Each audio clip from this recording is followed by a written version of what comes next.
UP और उत्तराखंड की खबरों के लिए एबीपी गंगा को सब्सक्राइब करें और बेल आइकन दबाएं। अनियंत्रित विकास हमेशा से पर्यावरण के लिए एक गंभीर खतरा लेकर आता है। ऐसा ही कुछ खतरा अलकनंदा नदी में बने पावर प्रोजेक्ट्स की वजह से देखने को मिल रहा है।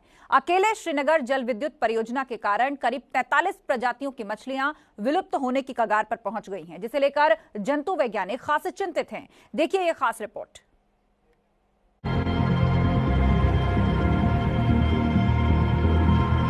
ऊर्जा परियोजनाओं और अंधाधुंध निर्माण कार्यों की वजह से उत्तराखंड में पिछले कुछ दशकों से पर्यावरण असंतुलन का खतरा पैदा हो गया है। राज्य से गंगा, यमुना, अलकनंदा, मंदाकिनी, सरस्वती और टोंस जैसी देश की बड़ी नदियां बहती हैं और यहाँ की 70% जनता गांवों में रहती है।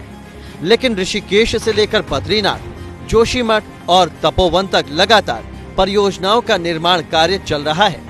श्रीनगर और विष्णु घाट परियोजनाओं में विद्युत उत्पादन भी शुरू हो गया है, लेकिन इन परियोजनाओं से पर्यावरण को बड़ा नुकसान पहुंचा है। इन परियोजनाओं की वजह से नदियों में पाई जाने वाली कई प्रजातियों की मछलियां और दूसरे जीव जंतु विलुप्ति की कगार पर पहुंच गए हैं। विशेषज्ञों की माने तो आज 43 प्रजातियां विलुप्ति की कगार पर आ पहुंची हैं।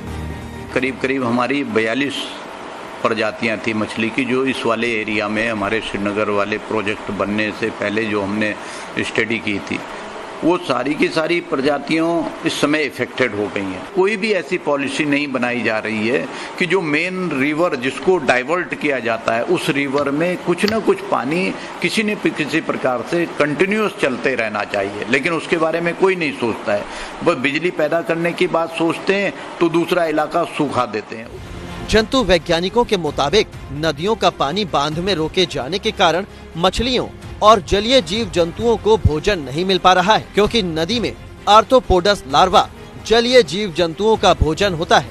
क्योंकि अब ये लार्वा बनना बंद हो गया है, जिससे उन्हें भोजन उपलब्ध नहीं हो पा रहा है। साथ ही जलीय जीवों की प्रजनन क्षमता भी कम हो गई है, क्योंकि बहता पानी इनके प्रजनन में सहायक होता है। जो लार्वा हैं वो एनवायरनमेंट को भी बैलेंस करने का काम करते थे, इंसेक्ट के लार्वा, वो भी इस समय लार्वा डैमेज हो चुके हैं और मुझे नहीं लगता है कि ऐसे में अब उनका कुछ भी आगे डेवलपमेंट हो पाएगा उनके, क्योंकि प्रजनन समय ही जब हमने किल कर दिया है तो फिर आगे क्या हो पाएगा। विकास के लिए परियोजनाओं का निर्माण बेहद जरूरी है, लेकिन अनियंत्रित विकास पर्यावरण संतुलन के लिए हमेशा गंभीर खतरा पैदा करता है और इसी गंभीर खतरे का अलार्म है 43 प्रजातियों का विलुप्त होने की कगार पर पहुंचना, जिसे लेकर वैज्ञानिक और समाज सेवी खासा चिंतित हैं। एबीपी गंगा के लिए श्रीनगर से मोहन की रिपोर्ट।